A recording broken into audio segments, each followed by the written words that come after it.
नमस्कार दोस्तों। श्रीमद् भगवत गीता कथारूप अध्याय 9 परम गृहा योग ज्ञान।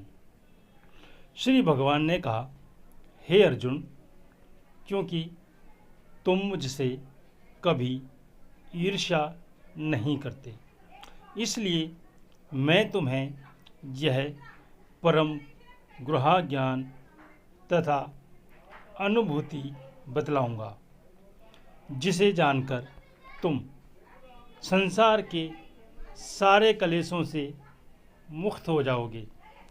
यह ज्ञान सब विधाओं का राजा है, जो समस्त रहस्यों में सर्वाधिक गोपनीय है। यह परम शुद्ध है, और चूँकि यह आत्मा की प्रत्यक्ष अनुभूति कराने वाला है, अतः यह धर्म का सिद्धांत है। यह अविनाशी है और अत्यंत सुखपूर्वक संपन्न किया जाता है। हे परंतप, जो लोग भक्ति में श्रद्धा नहीं रखते, वे मुझे प्राप्त नहीं कर पाते। अतः वे इस भौतिक जगत में जन्म मृत्यु के मार्ग पर वापस आते रहते हैं। यह संपूर्ण जगत मेरे अव्यक्त रूप द्वारा व्याप्त है। समस्त जीव मुझ में हैं, किंतु मैं उनमें नहीं हूँ। तथापि मेरे द्वारा उत्पन्न सारी वस्तुएं मुझ में स्थित नहीं रहती। जरा मेरे योग ऐश्वर्य को देखो। यद्यपि मैं समस्त जीवों का पालक भरता हूँ और सर्वत्र व्याप्त हूँ, लेकिन मैं इस विराट अभिव्यक्ति का अंश नहीं हूँ, क्योंकि मैं सृष्टि का कारक स्वरूप हूँ। जिस प्रकार सर्वत्र प्रवहमान प्रबल वायु सदैव आकाश में स्थित रहती है, उसी प्रकार समस्त उत्पन्न प्राणियों को मुझ में स्थित जानो। हे कुंती पुत्र, कल्प का अंत होने पर सारे प्राणी मेरी प्रकृति में प्रवेश करते हैं, और अन्य कल्प के आरंभ होने पर मैं उन्हें अपनी शक्ति से पुनः उत्पन्न करता हूँ। संपूर्ण विराट जगत मेरे अधीन है। यह मेरी इच्छा से बारंबार स्वतः प्रकट होता रहता है, और मेरी ही इच्छा से अंत में विनष्ट होता है। हे धनंजय, ये सारे कर्म मुझे नहीं बांध पाते हैं। मैं उदासीन की तरह भांति इन सारे भौतिक कर्मों से सदैव विरक्त रहता हूँ। हे कुंती पुत्र, यह भौतिक प्रकृति मेरी शक्तियों में से एक है, और मेरी अध्यक्षता में कार्य करती है, जिससे सारे चर तथा अचर प्राणी उत्पन्न होते हैं। इसके शासन में यह जगत बारंबार सर्जित और विनष्ट होता रहता है। जब मैं मनुष्य रूप में अवतरित होता हूँ, तो मूर्ख मेरा उपहास करते हैं। वे मुझ परमेश्वर के दिव्य स्वभाव को नहीं जानते। जो लोग इस प्रकार मोहग्रस्त होते हैं, वे आसुरी तथा नास्तिक विचारों के प्रति आकृष्ट रहते हैं। इस मोहग्रस्त अवस्था में उनकी मुक्ति आशा उनके सकाम कर्म तथा ज्ञान का अनुशीलन कर सभी निष्फल हो जाते हैं। हे पार्थ, मोह मुक्त महात्मा जन दैवी प्रकृति के संरक्षण में रहते हैं। वे पूर्णतया भक्ति में निमग्न रहते हैं, क्योंकि वे मुझे आदि तथा अविनाशी भगवान के रूप में जानते हैं। ये महात्मा मेरी महिमा का नित्य कीर्तन करते हुए दृढ़ संकल्प के साथ प्रयास करते हुए मुझे नमस्कार करते हुए भक्ति भाव से निरंतर मेरी पूजा करते हैं। अन्य लोग जो ज्ञान के अनुशीलन द्वारा यज्ञ में लगे रहते हैं, वे भगवान की पूजा उनके अध्यय रूप में, विविध रूपों में तथा विश्व रूप में करते हैं।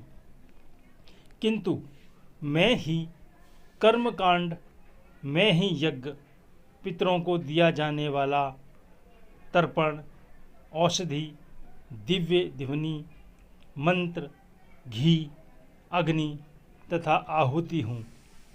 मैं इस ब्रह्मांड का पिता, माता, आश्रय तथा पितामह हूँ। मैं ज्ञेय, जानने योग्य, शुद्धिकर्ता तथा ओंकार हूँ। मैं ऋग्वेद, सामवेद तथा यजुर्वेद हूँ। मैं ही लक्ष्य पालन करता, स्वामी, साक्षी, धाम, शरणस्थली तथा अत्यंत प्रिय मित्र हूँ। मैं सृष्टि तथा प्रलय, सबका आधार, आश्रय तथा अविनाशी बीज भी हूँ। हे अर्जुन, मैं ही ताप प्रदान करता हूँ और वर्षा को रोकता तथा लाता हूँ। मैं अमृत हूँ और साक्षात मृत्यु भी हूँ। आत्मा तथा पदार्थ, सत तथा असत दोनों मुझ ही में हैं। जो वेदों का अध्ययन करते हैं तथा सोमरस का पान करते हैं, वे स्वर्ग प्राप्ति की गवेषणा करते हुए अप्रत्यक्ष रूप से मेरी पूजा करते हैं। वे पाप कर्मों से शुद्ध होकर इंद्र के पवित्र स्वर्गिक धाम में जन्म लेते हैं, जहाँ वे देवताओं का सा आनंद भोगते हैं।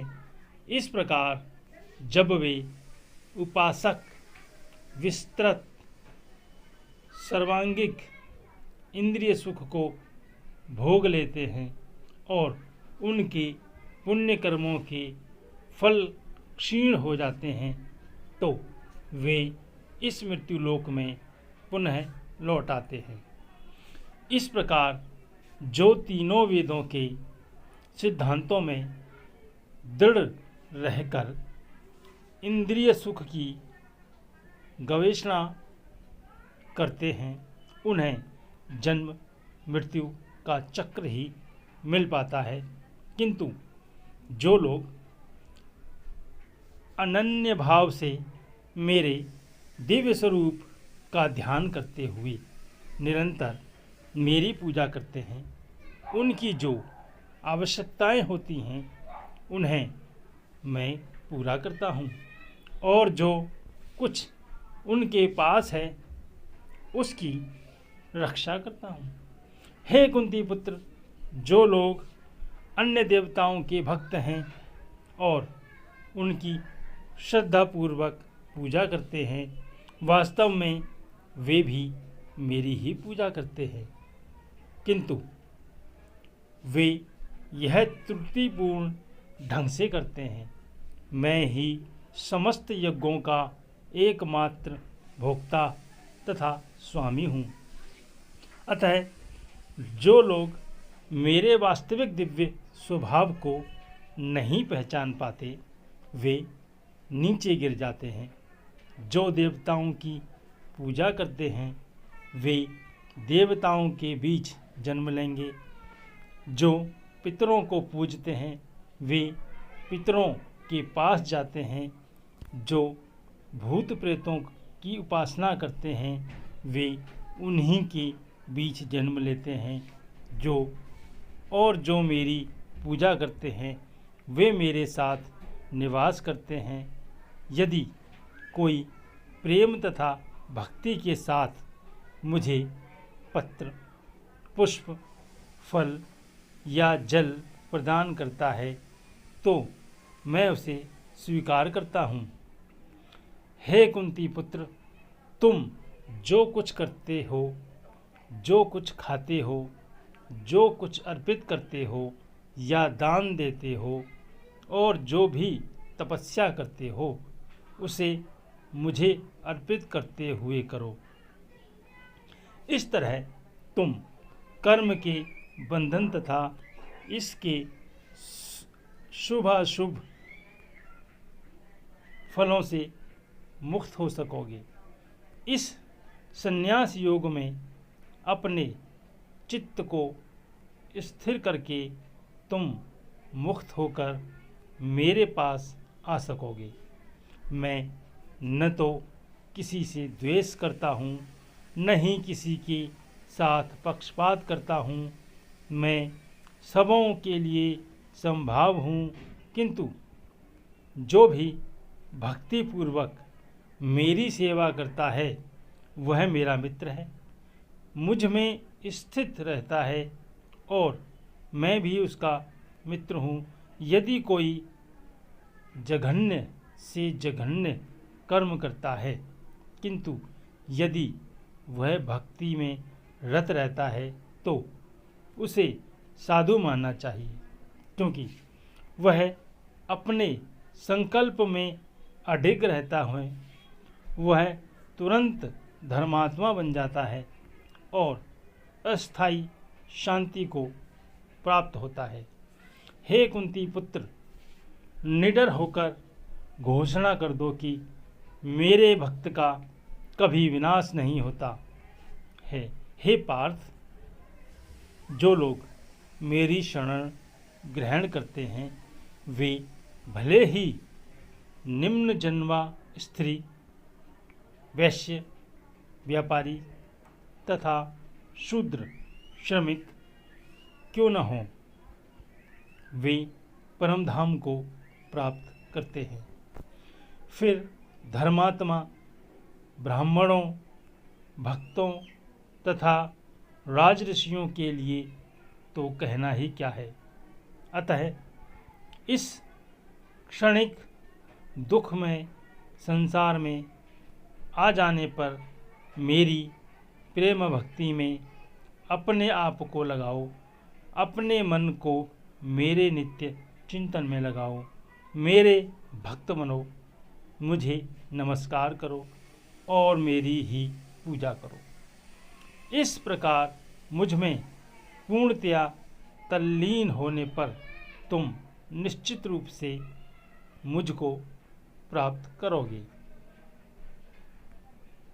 ईश्वर हम सब के जीवन को खुशियों से भर दें और दुखों से बहुत दूर रखें। अपने व्यस्त जीवन से अमूल्य समय निकालकर यहाँ तक वीडियो देखने के लिए बहुत बहुत धन्यवाद। मिलते हैं अगले वीडियो में नए रहस्य के साथ। कृपा करके चैनल को सब्सक्राइब करें और शेयर करें और लाइक भी करें।